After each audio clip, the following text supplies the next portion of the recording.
Dracula stealing my heart. Claudine Wolfie make me holler at the moon. Getting your first fish in this lagoon. Clear the Nile, you so beguiled. Even though you act so vile. And Deuce has stone cold style. These are my boobs, my skeleton crew. A little strange, but so are you.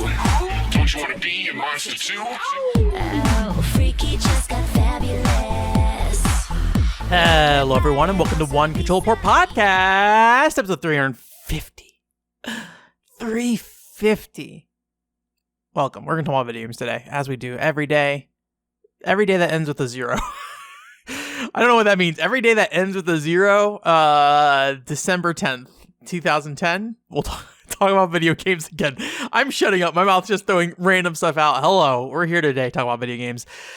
This week, I have one thing I want to talk about that was like in the news story kind of category. You know, how much is in a news story is another thing, but it's my brain category. But I opened up Feedly and opened up a bunch of articles, and Chrome crashed, and then I was like, I don't really want to go open all those articles again, so I just kind of skimmed up or looked up the ones I knew that looked interesting to me, and nothing really stuck enough for the podcast, so we're going to have one news story this week.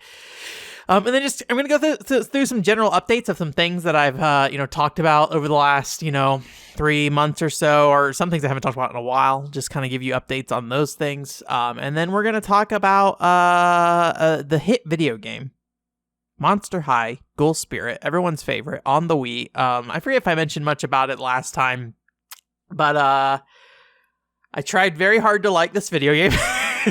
And didn't really work out, but we'll get there. We'll wrap up with Monster High. But hey, why don't we jump into the news story first? Because there's not a lot to it. It just kind of caught my eye because it's kind of within our realm of our specialty on this show. Pokemon Frienda. This is a arcade Pokemon game. There's a variety of arcade Pokemon games that I don't really know anything about, to be honest with you, because obviously there's Pokken, right?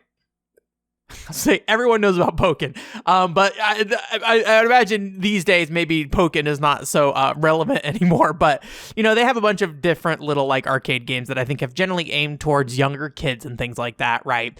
And so obviously on this show we have a focus on kind of more kids-based arcade games. Mushi King, Love and Berry, Aikatsu, Prepara, Eureka Battle, stuff like that. So this game kind of falls within that space.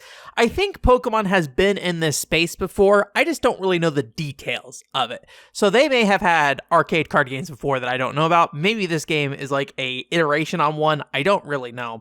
But the thing that really caught my eye about Pokemon Frienda is the cards that they give you in this game are not just the printed cards. So, there are a variety of different types of cards. I think especially in the last like 5 or so years, a lot of these arcade games, and maybe to try to encourage kids to come back, are doing more novelty based cards that are not just, a card printed on a normal card. Like, the pretty Prepara cards have like the it's like a plasticky kind of thing with like this crown on top. The Aikatsu cards were printed on diamonds instead, so it still was a square card, right? But the print was on a diamond, things like that, right? So there's been these kind of novelty cards going around for a while now, and so with Pokemon Frienda, it is maybe the most uneco-friendly version of that, where they are these kind of like plastic wedges, and there is like a card inside, it looks like, and they do seem smaller than normal cards. So there's like these thick plastic wedges. I don't know if the machine delivers them to you or if you have to go buy them separately. But you get Pokemon on these like little plastic wedges, and they have like this like carrying case specifically for it with like these big kind of slots on them where you can slide your plastic wedges in and kind of things. And they kind of like this curve to the edge, kind of like a I feel like there's a game cartridge I can think of, like maybe like an Atari game cartridge. I feel like maybe Atari 5600 cartridge where like it's like a it's a card that like has a bend on the edge or something, and so you can kind of see the name of the Pokemon on the side even if you're looking at it from afar kind of thing, even though it's not just printed flat against the side of the card.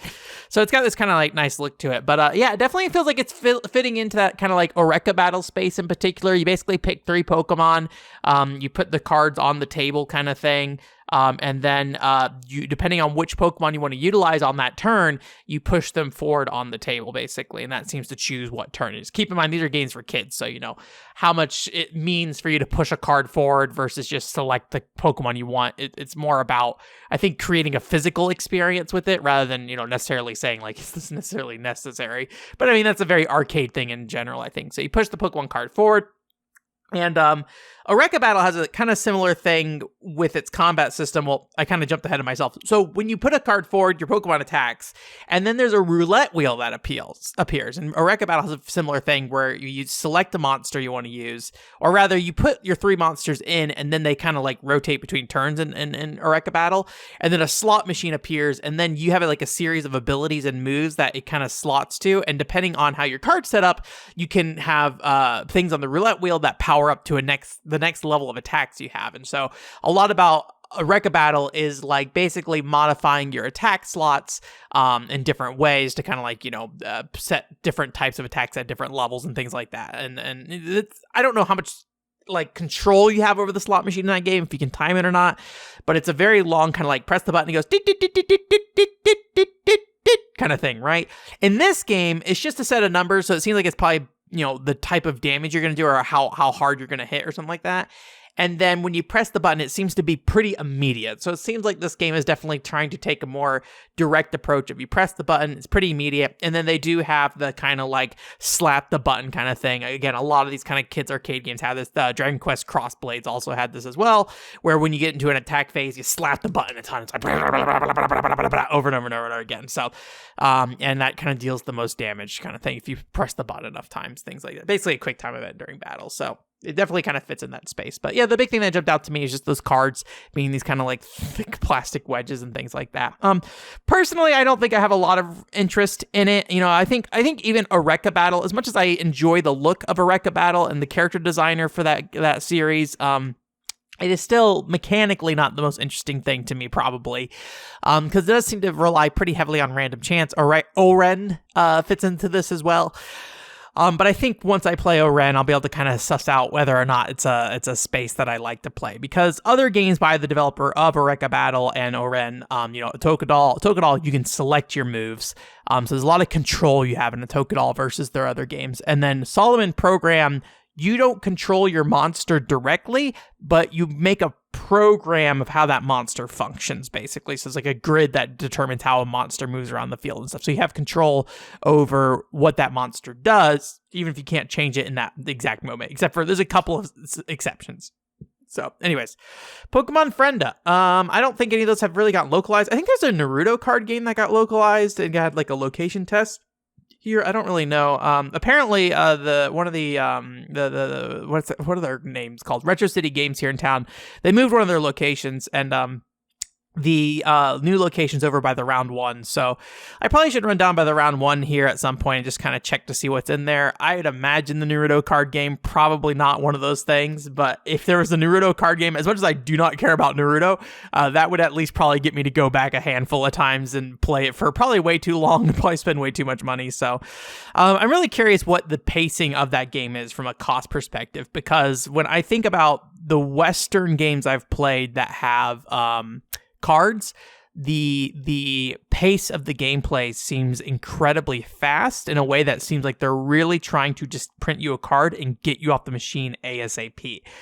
Versus things like Eureka Battle, Tokadol, and stuff like that. While, not necessarily the longest play experiences, these are very short form kind of experiences that you're playing usually, probably because there is, a lot of additional printing and stuff going in, so they need you to be spending more money on these games, and they're live service games, so there is kind of track progression and things like that, right?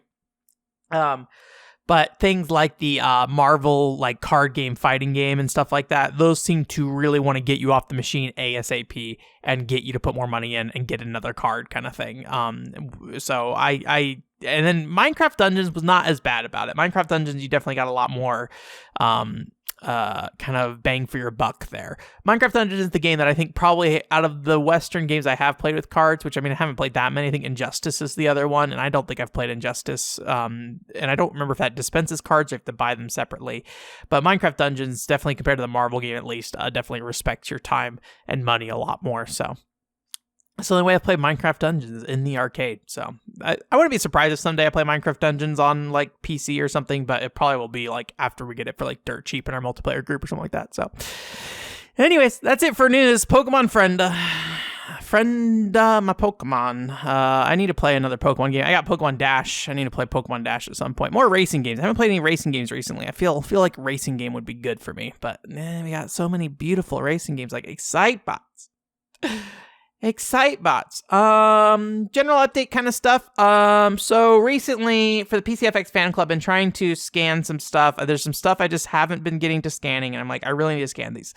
I'll get in a little bit more detail about that later, but I did want to go ahead and start scanning. And if you don't know, I have this old HP scanner that I use. Part of the reason I got it because it was A, cheap, B, it was still supported because I forget if I made this up or if it's a real story, but I believe at the time I was told at some point that these scanners are typically used in libraries.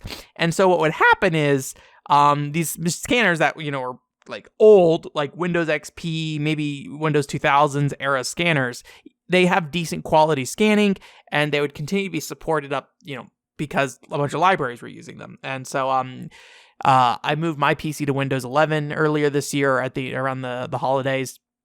And unfortunately, this main PC doesn't have the drivers for it, basically. And I tried to install the drivers over here, and it wouldn't take them. So I had to run it on my other PC. And recently, I don't know if it ever really worked well since this last install, but on my other PC that I have that's Windows 10, it just has not been playing nice. And I think I just got frustrated. I was just like, I think I'm just going to buy a new scanner. So I didn't get like the newest of scanners. I got an Epson Perfection V550 photo, which I believe there's like some wiki I look at usually for recommended scanner options. And I think it's an older wiki that's out of date.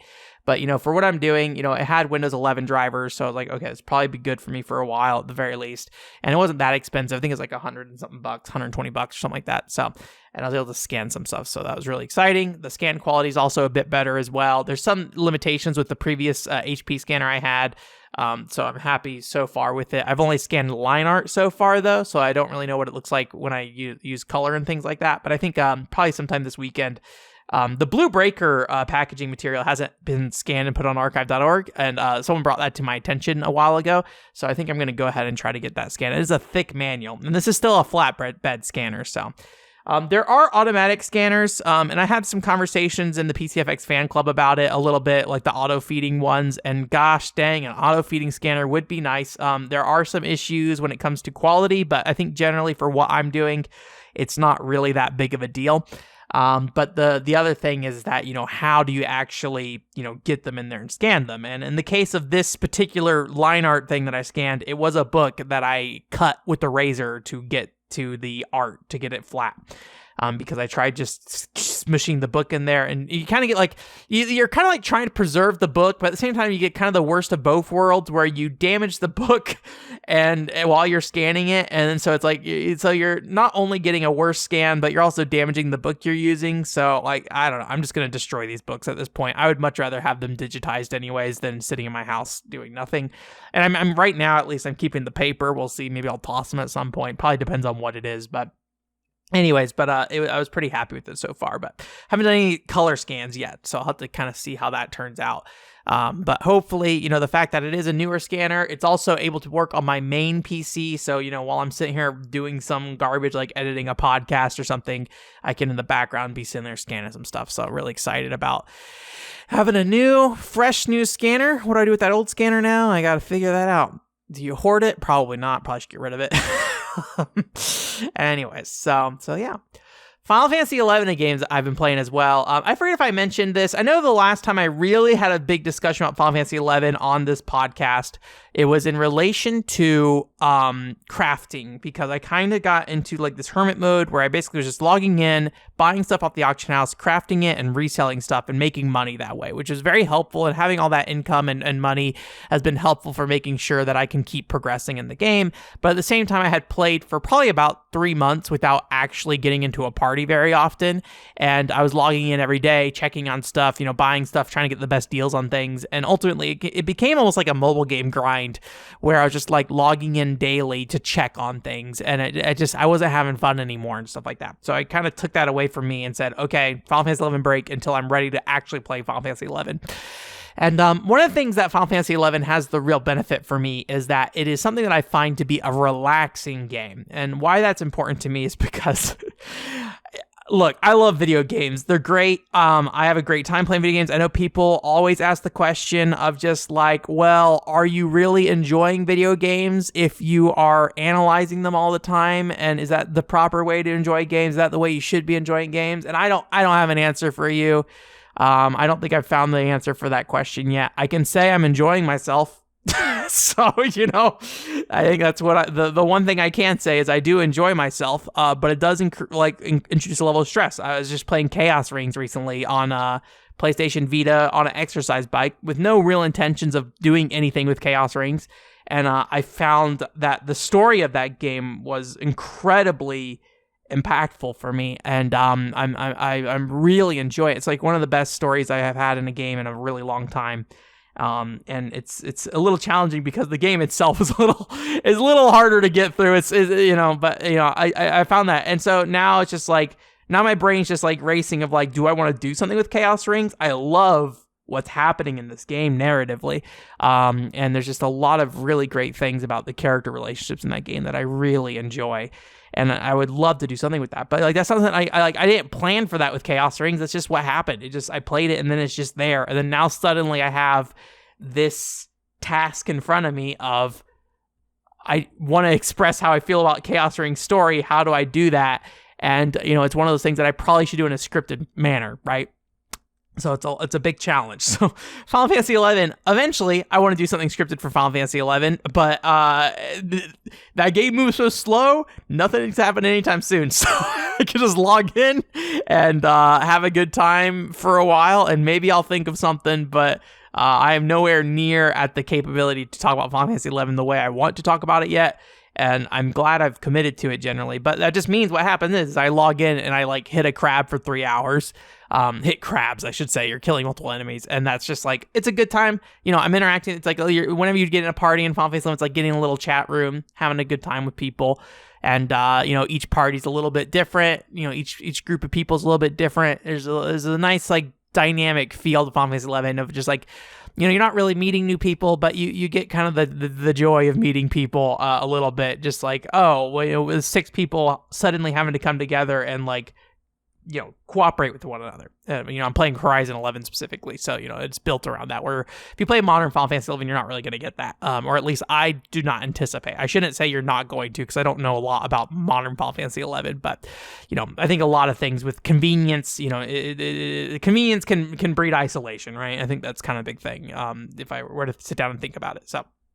Anyways, so I've just been kind of leveling jobs still. I had mentioned, I think before, that I was going to really focus on White Mage, Dragoon, and Paladin, and then I proceeded to kind of like bounce around again a little bit. I think bouncing around jobs in Final Fantasy 11 is pretty fun, but again, it's a very long time, and I think considering the fact that I want to get somewhere with that game, I do want to kind of focus on at least 1 or 2 jobs. So I'm balancing White Mage, Dragoon, and Paladin right now. And I think White Mage I do really want to kind of focus on. I haven't played a White Mage party in a long time, so I need to get back in one. White Mage is a stressful job, I will say. So that's kind of it goes against the relaxation a little bit aspect of it, because you're like managing and trying to make sure everybody's staying alive. But it's a little easier later on. But anyways, so yeah, that's kind of where I went with Final Fantasy 11. They recently made some patch changes that kind of made it so people have to party more often, which is, what that server's kind of for. Or at least maybe I shouldn't say party more often, do EXP parties more often. So, go out somewhere, just kill a bunch of stuff. And I think it was generally a smart change, but I think anytime you take any kind of like convenience or the most optimal way to do something away from people, they're going to get kind of upset. And there was always kind of this sentiment back with Final Fantasy 11 of like, hey, don't ever nerf anything, only buff everything. So, here's a class that's overpowered. Power everybody up till they get to the point that they match that class, and then have the new content match that new power class, right? And it was a little dicey with Final Fantasy 11 because there's so much kind of flat progression in that game where everything is kind of relevant all the time, rather than kind of a lot of modern games where a lot of content gets kind of shuffled out of the way after about a month. But in the case of 11, I think they still were on that very slow kind of power creep kind of thing. And this server is kind of the anti-power creep server. So I think it makes sense that even though people maybe aren't happy about it, that it fits for that server. So anyways, that's kind of my Final Fantasy 11 update. Good times. And finally, the last update here. Fighting games. I started up, I wrote Blade Strangers here. It's not Blade Strangers. Blade Arcus, Shining something or something like that. It's the Shining battle game, the Shining series, the Sega Shining series. They have a fighting game that's made by Studio Saizenzen, the Umihara Kawase people. So a lot of weird stuff going on here. I started that up, and I think the reason why I started up, like after some hindsight, I mean, part of it was because a friend gifted it to me and we just messed around with it once, but I think the reason I wanted to play that game specifically is because I don't like any of the characters in Grand Blue Fantasy Versus. I think Zoe's okay, and like playstyle wise, she's my preferred option, but most characters in Grand Blue Fantasy Versus I do not care about. I don't know if that is an aesthetic thing. I don't know if that's a character thing. I don't know if that's a playstyle thing. That's a whole other journey for me to discover someday. You know, I had kind of negative feelings about Grand Blue Fantasy Relink as well, which makes me think maybe it's a world thing in general. So I don't know. I kind of had weird feelings about Grand Blue Fantasy for a long time. Anyways, point being, I think I was just trying to get away from Grand Blue Fantasy. So Blade Arcus. As a Shining game, I don't know enough about fighting games to really tell you what makes this game unique in the grand scheme of things. What I can say versus Grand Blue Fantasy is that there's kind of like two major things I'm noticing here. One, speed. Oh my gosh, this game is so much faster, it feels like, which in some ways is kind of awful for me because I can't read the situation ever. And it makes me be like, I really probably should go back and play Samurai Showdown at some point and start with something a little bit slower. But at the same time, it also doesn't have, I guess you'd call it easy combos or auto combos or something like that, which, I've played some games in the past that had auto combos and did not like it. In the case of Grand Blue Fantasy, let's use that as our template here because that's kind of like the first fighting game I really sat down and really spent time with. In that game, you kind of like have a thing where you press either light, medium, or heavy, and the game will auto connect a 3-hit combo no matter what, or maybe not no matter what. If they don't block it, it'll hit it.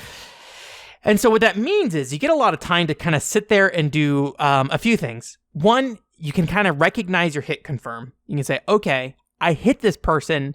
They are not going to be able to block for this next period of time, right? And your brain is just mashing. So you're just like letting it happen. I mean, in my brain is just mashing at that time. So it's letting it happen. And then I could make a moment where I can figure out what I'm going to do next, right? So I'm going to sit down and think about, okay, I'm going to use this special attack. And then hopefully, in this time frame, I've made that decision. And then I also can think about what I'm going to do afterwards, right? And so there's this, like the 3-hit combo in Grand Blue Fantasy Versus, I think does a really good job of giving you some time to think. Blade Strangers, like many fighting games that came before it, I think, it's not a complicated series of inputs you're doing for a combo, but I do have to control the 3-hit combo that happens, and I can't just mash it.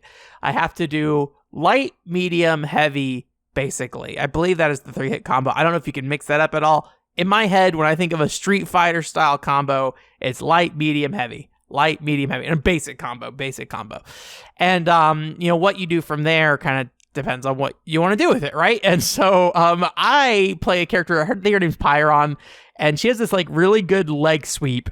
And I really relied on this leg sweep early on where I'm just going to press down and punch kind of thing. And part of this is because it seems like everyone in fighting games is almost always like blocking down. I could be wrong, but like this seems to be the typical thing is like when you're blocking, you're crouch blocking most of the time, not all the time. And like there are ways to counter that. Don't get me wrong. I'm not saying that it's weird, but when you're just trying to do like a 3-hit combo, it is a little frustrating. You're like, oh my gosh, I'm just like going to whiff them because they're crouching or whatever.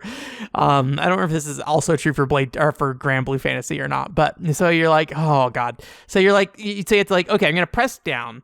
And then when you do the sweep at the end of the thing, because you're holding down, right? You're doing a 3-hit combo, you're doing a heavy sweep. And when you do the heavy sweep, it knocks the other player down and you can't continue your combo. So what you need to do as the player is you need to stand back up in the middle of this process. So you're doing a 3-hit 1, 2, 3 against the, light, medium, heavy. And then in the middle of that, letting go to stand back up. So you need to press down, hit light, let go in the medium or on the heavy. One of the two. You get 2 button buffer there, right? And then at that point, you need to do whatever you're going to do next. You need to go ahead and do it. So you need to, in this time frame, while you're doing these other things, recognize your hit confirm. And I'm thinking about, I need to fucking let go of the down button. But at the same time, this game, moves really fast. So all of this is happening in an instant.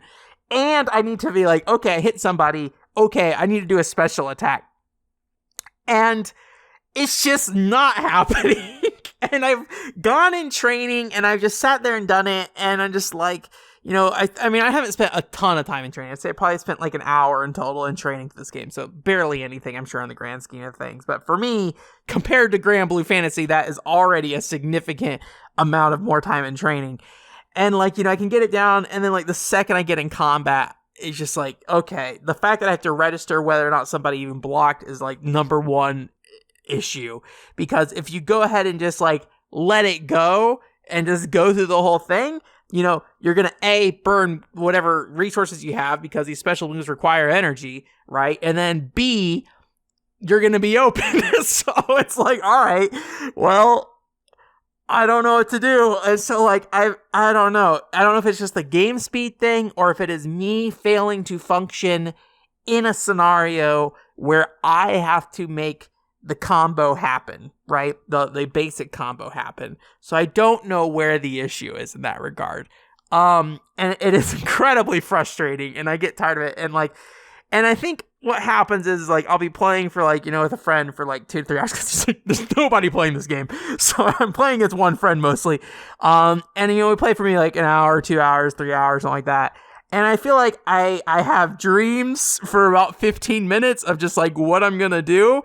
And then at some point, I'm just I can't do this. And I just go back to sweeping nonstop. I'm I can't work this out. I can't figure it out. So, yeah, I don't know. So I feel like, Blaze Changers feels like a fast game even compared to playing Street Fighter 6. So I kind of had a moment of saying, why am I even playing Blade Strangers? I don't have any particular connection to the Shining series, although I am going to try to start playing Shining Blade here shortly. But I was just I don't have a particular connection to the Shining series, and I really think all I'm trying to do is just not go back to Grand Blue Fantasy Versus, because there are things about that game that obviously are helping me, and I appreciate that. And mechanically, I like a lot of things about that game when it comes to the cooldowns and things like that. And, it is very friendly to me, I think, generally as a player, despite my complaints. And the last time we talked about it with a lot of things not being communicated, but that sounds like a bigger fighting game issue than just, that game, right? Or maybe a bigger me issue than just that fighting game, maybe I should say. But it is one of those things where I just I don't, I just not excited to play anybody in that game or excited to learn anybody in that game. And I feel like with the main character I was playing, Zoe, I don't have anything specific about her I'm looking to learn anymore. I think the bigger thing I'm thinking about is just I just wish I was better at blocking and reading in particular. That's the other thing. We won't go into reading today. I think we've talked enough about fighting games, but I also feel like most of the time I'm playing a fighting game, I'm just throwing out a punch and hoping it hits. And then I'll do something from there, which, obviously, well, maybe not obviously, but a part of fighting games is, needing to kind of recognize what your opponent's doing and adapting. And because every player is going to be a bit different, right? So, there's a, not only is there a character matchup to know what the characters can do, but how is a player utilizing a character? Because, depending on how their play style is, they're going to play different ways and depending on their experience level, right? And I don't feel like I do a good job of reading what people are about to do. I just kind of throw a punch out and hope I catch them while they're going to do something, basically. And so that's its own challenge that I haven't really figured out. So anyways, I did go ahead and install SNK Heroines. I have always wanted to check that game out. Again, not really a player base there, so I'm assuming I'm going to play with one friend for the most part. I think that I don't think there's a lot of like outfits and stuff in the game that I'm like excited for. There's a dress up mechanic to it, but it is more like kind of the sexy kind. Well, the base outfits are more sexy focused. The later ones are not so much. Some of them are, but most of them are just kind of like, hey, you can play in their original outfit, and you can do like a very Senran Kagura kind of like, put accessories on and do stuff like that, right? So there is like some dress up elements. I don't know how deep it is, but it seems pretty minimal for the most part. But that game's kind of got some weird stuff going on, but it is limited in some ways that I'm hoping maybe will help me kind of like better learn some of these more basic combo strings, or at least be able to better approach it. But it sounds like maybe I've never played an SNK fighter really in any meaningful way still. And it sounds like maybe there's like some different concepts of how combos work in those games. So I don't know if that'll be a problem. I really probably should just go play Samurai Showdown. It's probably the real answer, but here we are. Still haven't bought Samurai Showdown because every time I go to that Steam page, there's like 4 packages and all of them look very expensive. And I'm like, oh, so maybe someday I will buy myself. I probably just need to buy the base package. But when you have like 4 different packages on the page with different sets of content, I'm just like, I don't know what I'm doing anymore. I'm good. Ko-fi. Did you know you can support me on Ko-fi? Let me know what you want with your money, I guess. I mean, that's actually kind of been a problem where like I don't really know what you want. So I'm hoping you are just giving me money and to support me. People like Demodori, who just gives me money sometimes, and I don't know what Demodori wants or what Demodori needs, but Demodori, I hope you're enjoying yourself out there. Hoping you're enjoying this content. Enjoying me doing stuff, I guess. So thank you, Demodori, for donating this last month. Just as a quick reminder, out of a handful of things, we got a kind of gaps in our shows here, so I'm trying to break down what's happened. And I've had a lot of stuff come out more recently. We'll get into a little bit about that here shortly, but I had a Walk It Out review go out. That's just the podcast clip, so go check that out if you want. It's hot. It's the summer. I think Walk It Out's a great way for you to just like, hey, get a little light exercise in. There's a lot of cool things about Walk It Out. Is it the best experience ever? No, but I really enjoy it. It's Konami. It's got Konami music in it and stuff, which is pretty cool. Got the Black Eyed Peas in it, man. I don't remember the Black Eyed Peas song. What is their song? What? Oh, God. It's one of the first songs I had in the game, so I heard it like all the time. I'm sure if I heard it, I could be like, oh yeah, that's the Black Eyed Peas song. There is a song in there, I don't know if it's Black Eyed Peas, where she's like, you're so 2000 and late, I'm so 2008, or something like that at some point. I think that's right. 2008, man. The hottest times. Anyways, that's out there. I think Walk It Out was a 2008 game. No, it's a little bit later. Not released in Japan, though, despite being a Japanese-developed game and Konami published. Console box video went up. That's basically... So I got rid of my console boxes a while ago. I've been holding on to them forever. I don't know what I think at the time when I was younger, I was like, oh, I'll display them in a room. And then now, as I get older, I'm like, I don't want a bunch of just like video game stuff on my walls. Like, if I'm going to have a video game thing on my wall, I want it to be something meaningful to me most of the time. So, there's some exceptions around this room, but I do have some like a Toka-doll postcards that I printed at 7-Eleven up there. And I'm like, oh man, they look so good. I like them so much. I wish I looked at them more often. Anyways, that being said, stuff that matters more to me, and like, what does a GameCube box matter to me anymore? I don't really know. So, I went and I also lost a lot of my childhood boxes already. So I just basically went through and was like, hey, if I ever want to reminisce about these boxes, I'll say out loud here in this video what I remember about these boxes and like why they're meaningful and like what this console means to me. But B, I can look back at that video and be like, yeah, those are boxes. But every time I looked at them in my closet, I was just like, I just need to get rid of these. And that was like a good sign that I need to get rid of them.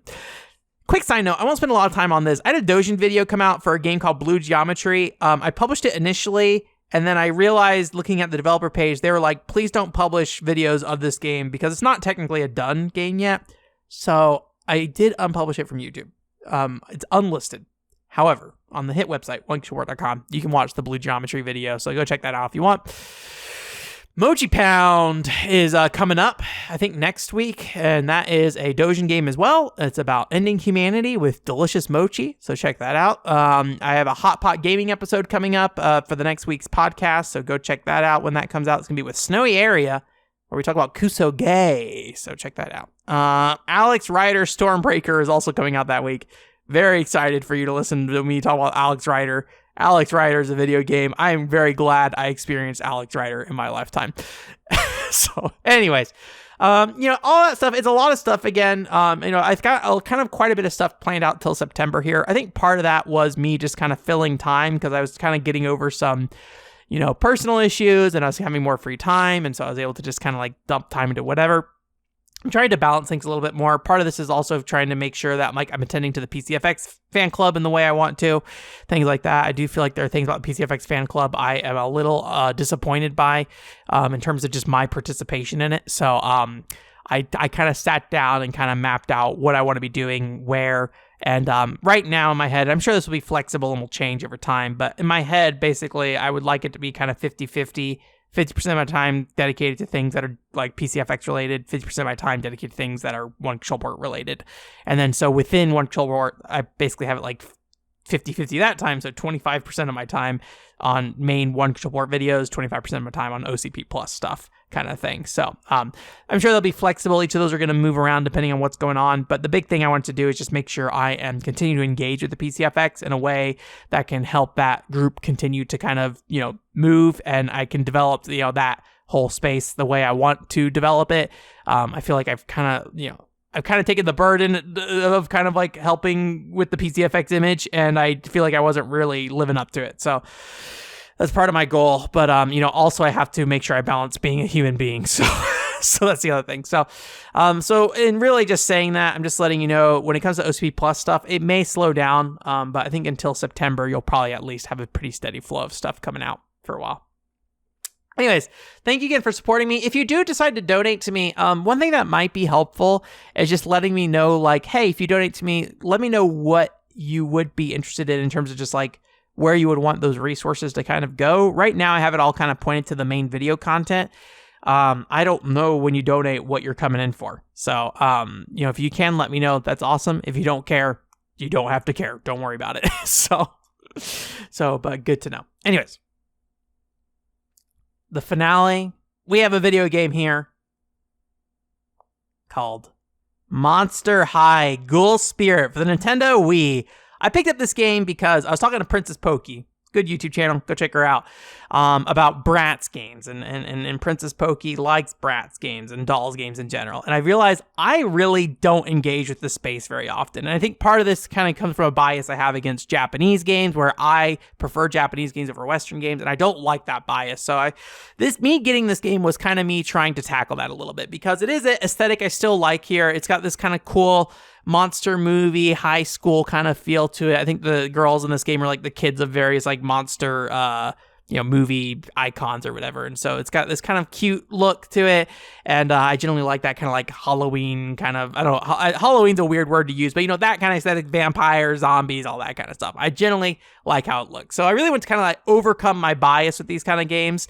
And when I looked at this game, I was like, visually, this game looks really great. And it has like really nice looking character models and things like that. So, but when I really sat down, I was really struggling to find what to appreciate about this game.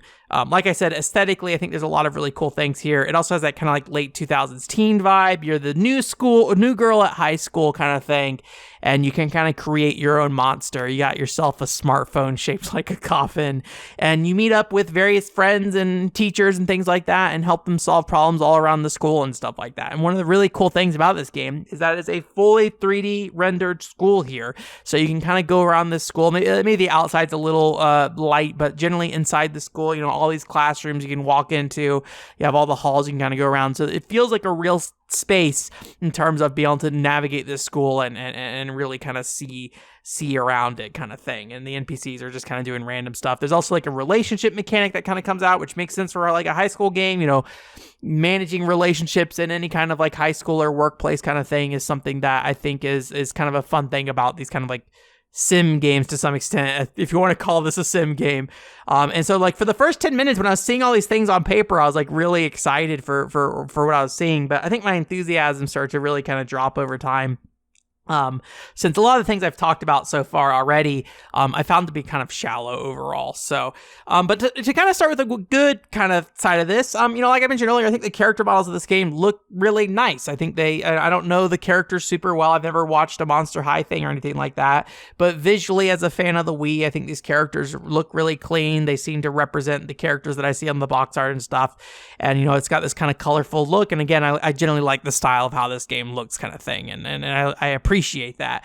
And the dialogue, while generic, does have that kind of fun high school teen kind of vibe to it, writing style kind of thing. It's a little inconsistent at times. There's sometimes where a character who seems to be clearly kind of like the kind of punk bully kind of character talks to you in like very friendly and kind ways that don't really match up with like other things happening in that world, where it just feels a little inconsistent. But overall, I think it's kind of fine. And there's like a lot of like punny jokes and stuff. So I don't know. I didn't really find them super funny, but they're there. They're like, oh, did you go to the vampire ball or something? I don't know. I can't even think of them, but they're all pretty bad generally in my opinion. So that kind of thing. And so each of these characters, as you interact with them, they have little bits of voice acting and things like that as well. So if you are a fan of these characters, I assume the TV show has voice actors, and if it aligns, I think that's kind of cool. You got to hear them kind of thing. So I'm trying to be positive here in this like kind of upfront section, and as you kind of go around this world and interact with characters,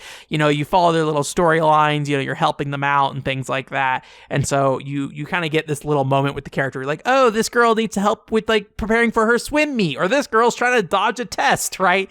And so there's these kind of like cute little narratives you kind of follow with these characters and things like that. I think more voice acting would have been nice. The voice acting is usually just like a generic like set of like maybe 5 lines that trigger when you talk to them initially. So seeing more like, expansive voice acting across the board probably would have made these characters feel a bit more alive. But generally, I think, they at least surface level wise kind of present these characters in a very strong way overall. So, but even though all these characters like very friendly to you and they're like very excited for you to be there, it's kind of funny because like they kind of treat you like their errand girl. So basically this entire game is you talking to somebody, they need something, and you're going to go get them that something or take care of it some way. So what that means is you talk to them, and you need to go talk to either another person across the school somewhere, or click on an object and do something with it, basically. And so there, like I said earlier, there's some personality to it to some extent from like a perspective kind of thing of like the context and things like that. But when it comes to mechanically what you're doing with that, you're really just kind of walking around and clicking on stuff, and you kind of rinse and repeat that nonstop over and over and over again until you reach the end of the game. There are some mini games in here depending on certain tasks, like somebody be like, oh, I need a certain potion, you can go to like play the potion mixing mini game. But very rarely do these feel like super engaging in a lot of ways. They're very simple overall, and they usually require some like basic motion controls, and they feel to me more like they are distractions rather than they are solid content that really adds to this game for me personally. I just think they just don't have a lot of depth to them, and they're very repetitive. You got to do them like 5 times over, and they do escalate and challenge, but never to the extent that, it makes a meaningful difference to, how they play out across the board. Being gaming at kids, I don't really expect all that much generally in that regard, but I just have a hard time finding a lot of, feedback that I'm getting from the game that's like really making these mini games feel meaningful and important. They're just kind of there in the context of the game itself kind of thing. And this is also kind of true when it comes to the relationship aspect of the game as well. Every character has a relationship meter that you have with them, but what that really means is that the relationship just hinges on you doing tasks for them. And so the thing you do is say yes or no to tasks. If you say no to a task, then it hurts your relationship with them. But if you start saying no to tasks, it doesn't do anything. It just means you're not going to start this quest line basically right now, and that's how you finish the game. So it's like kind of meaningless to have this relationship system kind of thing. It just kind of seems like it feels like it's just kind of there for aesthetics and things like that. So why would you ever say no to these kind of answers, I guess, or questions, I guess. So the result of that, like a lot of this stuff being kind of shallow, is a lot of this game is just kind of walking from one side of the school to another. And a lot of the individual rooms have some like cute designs. The little science room has a lot of fun things in it. When you go to the home ec room, there's like, little stoves and stuff and people cooking stuff. Nothing crazy, but there's some thought put into, these objects in these rooms and, the characters that are in there and things like that. But when we talk about kind of the greater space and where you'll be spending most of your time in this game, it is largely the hallways in the game, which is almost entirely populated to wall with coffins and things, like coffin lockers. So they're lockers, but they're shaped like coffins. And I don't really know. I mean, like, there's a lot of lockers in this game. I don't know if that's just the aesthetic of Monster High, as every room in the Monster High has like tons of lockers, but in the hallways in particular, it's very noticeable. And there's very few landmarks to really make them stand out. I think like the cafeteria has these statues outside of them kind of thing, but most of the rooms look nearly identical. And it kind of makes it hard to kind of figure out where you're going at times, because it's just easy to be like, I don't know if I'm on the first floor, I don't know if I'm on the second floor, I don't know if I'm on the East Hall or the West Hall, because every single one just looks the same, and it's really easy to get lost. And one of the things that they probably, I think, noticed from this is they give you the option to turn on a little bat navigator, which is it's a cute little bat that like floats over your head and just kind of turns and points in different ways. And I kind of appreciate that he's like, or she, I don't know, like is there, and like it's a cute way to show navigation. This little bat that just kind of floats above you. I think it's a smart way to do like an arrow within the world itself. So like I do super appreciate it. But you know, once you kind of spend like a part of the, I think, fun early on is exploring the school, even if it's not particularly great at times. And once you turn the bat on, you kind of, you know, are getting rid of that and just saying, I'm going to follow wherever the bat's facing kind of thing. But at the same time, it's so easy to get lost, and there's like so little to like orient yourself. I view it as kind of, I don't want to say necessary, but you know, you're going to be wasting a lot of time just kind of doing nothing if you don't follow it. One thing that I think may have alleviated this feeling of just there being nothing to do would have been if there was the ability to have multiple activities active at once. So when you start a quest, you know, sometimes you get a text and you'll get a quest from that way as well. Somebody will text you and be like, I need help in the bathroom. Come help me, kind of thing. And so you start one of these quests, and then that one quest is the only active quest at a time. And then when you're walking around, you can accept new quests, but it overwrites the current quest you're on. I mean, your progress is tracked, but basically you can't interact with that quest anymore. So there'll be things like somebody be like, you're walking down, you're going to go to the home ec room for whatever reason, because some girl needs you to make a cake or something. And then you'll take out your phone and be like, hey, can you come help me at the gym or something? And then if you accept that request, you no longer are doing the other stuff along the way. And so there's a lot of little things like, hey, I need you to check on my locker or something like that, and things like that where, you know, I'm sitting there walking, I'm like, I don't ever see any lockers I can interact with, and it's because the quest isn't active. So there's a lot of things that, like, there's a lot of activities you need to do in one room, and it kind of prevents you from being able to engage with them because you are focused on one thing. And I think I would have preferred it to be kind of one or the other, being completely open, let the player, interact with any of these things at any point, and then progress each of those quests separately, or keep it linear. So I think there is value in keeping the player focused on one narrative at a time, so you're helping the girl at the swim meet and you really focus on that story versus getting distracted by 8 other quests before you return to the swim meet discussion. And this game kind of has like the worst of both worlds, where it's like, not only do you not get that single narrative because you're constantly getting interrupted by new quests, but you also don't have the ability to kind of interact with the world in a more dynamic way because you're constantly getting locked into these different quest paths and things like that. And one other thing as well, and this might be alleviated if you're playing like on an emulator or something, is that the school is broken up in different sections, and each of these sections are different rooms that have load times. And because this game is entirely based around you kind of going from room to room to room, you're going to spend a lot of time staring at this Monster High loading logo, and there's just going to be not a lot to do on there. And I think the problem again comes down to you constantly being on the move, going from place to place to place, and there being nothing in between. So when you want to get to a next objective, you might have to look at this logo 5 times and watch it load every single time. And so it's a little frustrating. And in saying this game in a lot of ways isn't very respectful of your time, yet is only about a 2 to 3 hour long game. So we're looking at a game that probably has less than an hour of like meaningful content, I would say. And I'm thankful that it is only 2 to 3 hours, because I don't think the content here, unfortunately, is quality. Unfortunately, I think it's very surface level in what it's showing to the player, and like it's a little sad, because there are things here that I think do offer promise in creating this cool environment where you can interact with these characters. But I feel like it is very much that surface level kind of like, hey, the characters look good. Hey, there's a relationship meter, but no actual relationship system. Hey, you're going to interact with these girls and get these narratives, but at the same time, the way you're interacting with these girls is nearly identical to each other, and the way that doesn't really include your character as a part of it as well. You're the new girl at the school, and it feels like you're kind of just this faceless thing going around, just kind of delivering things around the way, and there's not really a lot of emphasis on your character, because you can dress up your character. There's only 2 outfits with 5 colors between them, which for a game like this and kind of the games for girls space, I think typically I expect a little bit more, and nothing really seems to unlock as you play the game either. So it's just a game with a really neat looking outside shell, but when you actually sit down and engage with it, I think there's just not a lot to do anything with. But I do appreciate the full scale school. I'm glad they had some ambition there with that stuff, and aesthetically I think they got where they needed to, and I think visibly they present some interesting elements, but the execution across the board I think is often minimal at best. So anyways, a little sad Monster High didn't play out the way I wanted it to, but that's sometimes you get disappointed by games.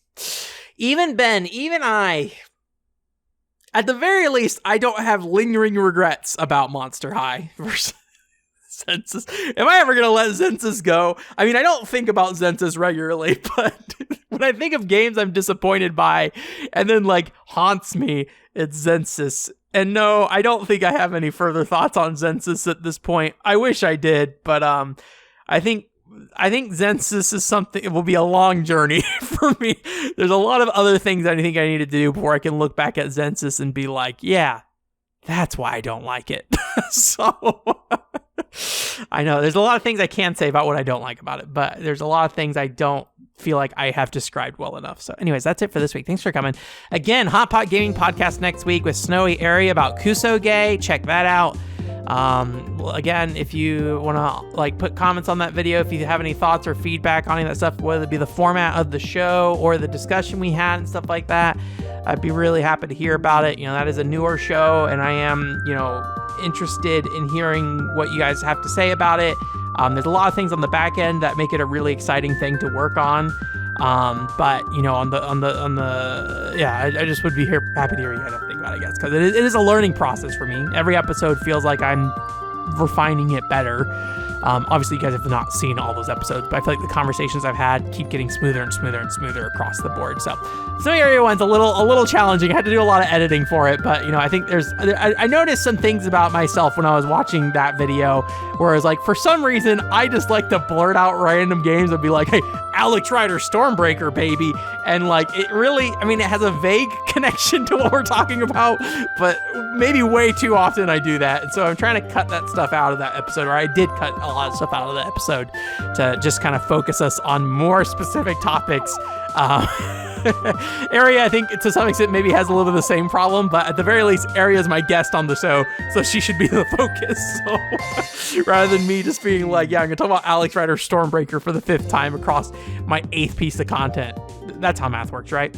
5 times across 8 things. Anyways, that's gonna be it. Thanks for coming. OneShort.com is the website. Check it out. And I hope you guys have a great couple weeks. Bye.